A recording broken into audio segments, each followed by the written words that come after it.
Hello, Assalamualaikum and hi everyone. Welcome back to my YouTube channel. Untuk hari ni, saya nak share dekat korang 7 perbezaan ambil medik di Malaysia dan juga India. Saya merupakan pelajar medik graduan daripada India, USMKLE International Medical Program. Saya 5 tahun belajar dekat sana. Info-info yang saya dapat berkaitan dengan medik di Malaysia adalah daripada kawan saya yang belajar di Universiti Awam dekat Malaysia. Berbaloi ataupun tak pergi fly jauh-jauh pergi India semata-mata untuk belajar medik ataupun better ambil je kat Malaysia.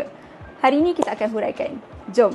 Yang pertama sekali, kalau Malaysia ni dia exam oriented, tapi kalau India dia knowledge centric. Kalau dekat India, lecturer tu dia akan cerita semua benda yang dia nak cerita tentang topik tu. Kadang-kadang kita tak tahu nak fokus yang mana bila belajar sebab semua topik macam penting. Dan lecturer kat sana mereka ajar bukannya berdasarkan sistem struktur exam. Contoh macam Malaysia, bila kita masuk kelas, doktor akan tekankan okey, topik ni penting untuk exam. Selalu keluar exam. Sebab apa? Sebab topik tu common case dekat Malaysia. Sebab tu selalu keluar exam. Kan, benda yang penting lah sepatutnya selalu keluar exam kan.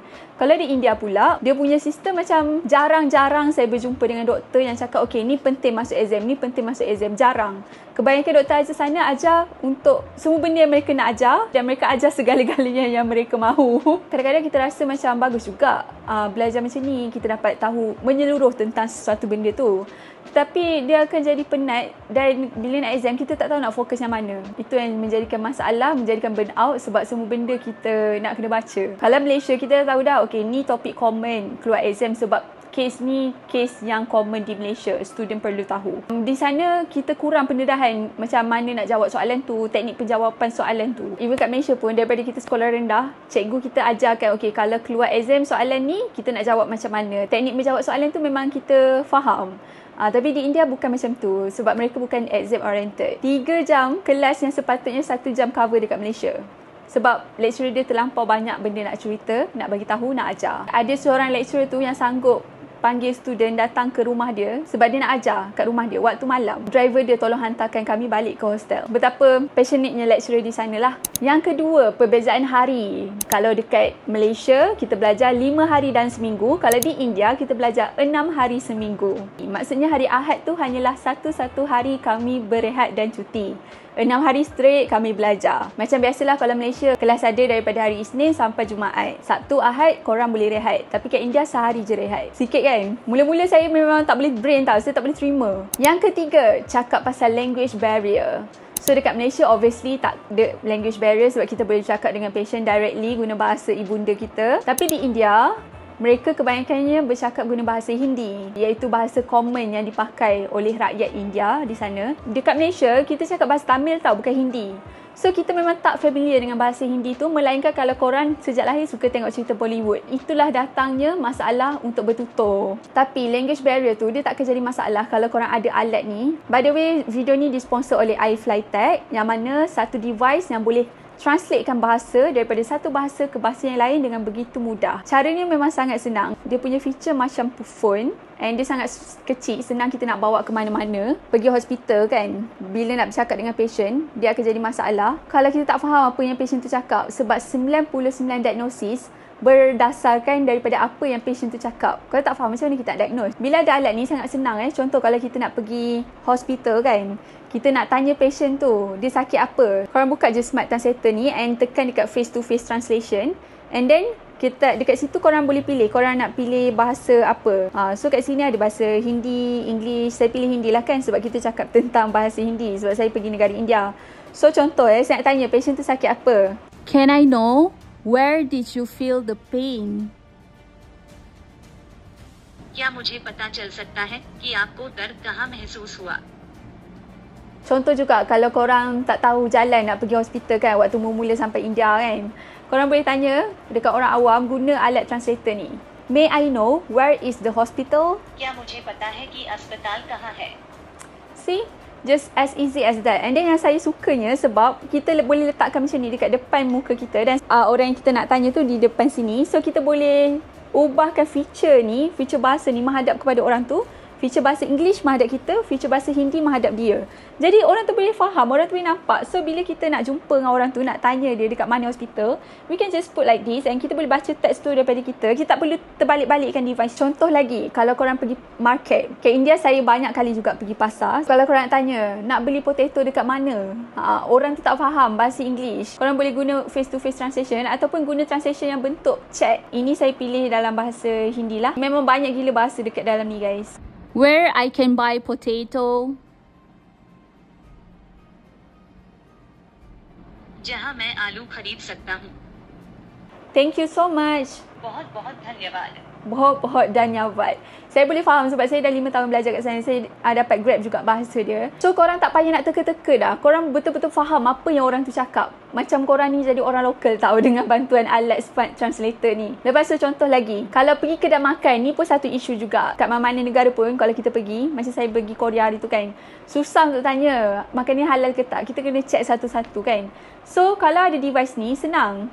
Contoh kalau korang dapat menu, korang boleh terus scan guna device ni. Scan dekat situ, dia boleh translatekan gambar tu yang ada tulisan bahasa yang kita tak faham kepada bahasa yang kita faham. Saya scan menu yang ada dekat kedai ni. Lepas tu tengok, dia boleh translatekan dekat kita. So kita faham lah makanan tu ada apa. Contoh lagi, kalau korang takut makanan tu halal ke tak, nak tanya ada babi ke tak kan, korang boleh try tanya terus, is there any pork inside? क्या अंदर कोई पोर्क है? So dekat sini dia boleh dialect translate. Sangat cepat pula tu. Bila korang nak pergi overseas untuk belajar, untuk travel, untuk bekerja, mula-mula kalau kita pergi tu memang agak susah untuk deal dengan bahasa. Sebab itulah bagi saya, kalau korang nak pergi mana untuk memudahkan kerja korang perlukan smart translator ni untuk dibawa ke mana-mana. Kalau korang berminat nak beli, saya akan tinggalkan link dekat description. Korang boleh check description bawah ni. Kita cakap pasal language tu, 99% diagnosis datang daripada apa yang kita tanya patient. Patient sakit kat mana, sakit kenapa, bila start sakit. Semua benda tu penting untuk kita diagnose patient.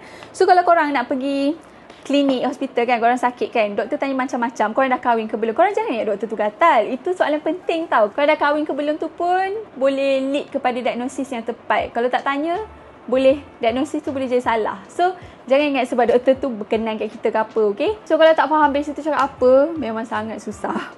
Yang keempat, dekat Malaysia murah. Kalau dekat India, mahal. Mahal dia berganda. Saya boleh katakan 4 kali ganda mahal. Kalau India, mahal kos dia. Boleh katakan kos dia nak dekat 1 juta. Seorang student dibayar oleh MARA. Saya pelajar bawah MARA. Adalah sebanyak 700,000 lebih. Nak dekat 800,000. Maksudnya seorang student tu, korang boleh beli 4 biji rumah. Untuk hantar dia ke India tu, korang boleh beli 4 biji rumah. Mahal tak? Mungkin sebab kos yelah travel, lepas tu kos pengangkutan nak ke sana, lepas tu cadaver tu pun mahal juga, kena bayar juga. Sebab kos-kos tu lah yang menjadikan dia mahal berbanding dengan Malaysia. Sebab Malaysia kan universiti awam, kat sana kan kita ada link dengan universiti swasta. Sebab tu harga dia agak mahal dan berbeza berbanding dengan Malaysia. Yang kelima, dekat Malaysia kita punya exposure kepada practical skills tu kurang sikit berbanding dekat India. Dekat India kita ada banyak peluang untuk buat hands on skill sebab patient dia ramai. Malaysia punya hands on skill tinggi tau, banyak. Saya mengaku banyak. Cuma rakyat di India lebih ramai yang kadang-kadang tak sempat doktor-doktor nak take over. Jadi dia akan minta tolong kita student untuk take over, ambilkan blood patient tu ke. Faham tak? Sebabkan banyaknya patient dekat sana lah. Student yang belajar dekat India dapat banyak peluang untuk buat hands on skills dekat patient. Macam assist doktor untuk operation. Kalau korang free, korang nak pergi hospital, minta doktor tu boleh tak assist, dia akan bagi. Lagi-lagi dah final year, doktor memang akan bagi kita untuk assist dalam operation. Banyak juga, berbelas-belas. Ada student tu yang pernah berpuluh juga assist doktor dekat dalam operation room. Sebab dia banyak pesakit. Saya bukan cakap praktikal dekat Malaysia tak banyak. Saya cuma cakap kalau compare berapa banyak patient yang ada di India, lebih banyak daripada Malaysia. Dan sebab tu doktor sana terkapai-kapai nak handle patient kat sana. Sebab tu dia minta tolong student kita. Dekat India, kita didedahkan dengan cadaver. Cadaver tu adalah mayat. Sejak daripada tahun 1 lagi dan sampai tahun 2 tu memang setiap minggu ada kelas cadaver. Wajib pergi tengok, pergi bilik tu, tengok cadaver tu, mayat tu, dissect, buka, tengok satu-satu. Kalau dekat Malaysia, saya tanya kawan saya yang belajar di salah satu universiti awam di Malaysia, dia dah grad dah, dia tak pernah jumpa cadaver. Mungkin universiti awam lain ada, cuma universiti awam yang saya tanya kawan saya ni, dia tak pernah jumpa cadaver. Itulah nak cakap dekat India ni, cadaver korang boleh jumpa setiap minggu. Ataupun kalau nak lebih lagi, boleh request dekat doktor. Tak ada bayaran tambahan pun. Dan satu cadaver, satu mayat tu, dikongsi dalam 10 orang. Kalau di Malaysia, kalau ada pun cadaver tu dikongsi dalam satu lecture hall yang besar tu. Peluang untuk kita pegang, tengok mayat tu, pegang organ tu sangat besar di India. Yang keenam, kalau kita belajar dekat Malaysia, kita mudah nak adapt waktu housemanship, wajib dekat Malaysia. Kalau ke India, obviously akan ada challenge sikit sebab kita kena adapt dengan sistem yang berbeza. Itulah yang saya akan hadap. Tak lama lagi saya akan kerja dah. Memang cuti saya nak dekat habis lah guys. Kalau Malaysia kan, kita belajar kat Malaysia, biasa pergi hospital Malaysia. So bila nak kerja kat Malaysia, kita memang senang lah sebab kita dah tahu sistem pengurusan hospital Malaysia. Kalau di India tu pengurusannya lain. Sistem hospital itu sendiri pun berbeza. Contoh, saya bagi contoh senang lah kan. Kalau kat India kita sakit tulang, kita boleh terus jumpa pakar tulang. Kita tak payah nak lalui doktor biasa dulu. Lepas tu doktor biasa refer kita kepada doktor pakar ni, refer kepada ni. Barulah dapat jumpa doktor pakar tulang. Kalau dekat Malaysia, kalau kita sakit tulang, kita kena pergi kepada bahagian general dulu kan. Macam tulang patah kan, kita kena pergi bahagian emergency dulu. Lepas tu dia akan refer kita kepada doktor pakar tulang. Dia akan ambil masa untuk refer kan. Itu kalau kes kecemasan patah tulang lah. Tapi kalau kes biasa macam kita ada masalah yang berkaitan dengan ortopedik kan. Macam korang main sports, korang punya ligamen putus. Korang pergi hospital, korang tak boleh terus jumpa doktor pakar tulang. Korang kena pergi jumpa doktor yang perubatan dalam dulu. Internal medicine punya doktor. Lepas tu barulah doktor tu akan refer korang kepada doktor pakar kalau doktor tu tak boleh nak handle. Kalau di India, kalau korang memang ada masalah yang berkaitan dengan doktor pakar tulang, korang boleh terus jumpa doktor pakar tulang. So, dia dapat cut short time kat situ kan. Jadi, daripada situ pun kita boleh cakap yang sistem dia memang obviously different. Obviously berbeza. Jadi, untuk student yang grad daripada overseas, nak kerja balik kat Malaysia 2 tahun wajib, khidmat wajib ni kan. Housemanship kan. Kita memang akan struggle sikit. Semua orang akan struggle sikit. But it's okay. It's okay. Itu macam challenge sikit lah. Ada challenge sikit lah. Yang ketujuh, kita akan lebih cekap uruskan penyakit yang common dekat Malaysia.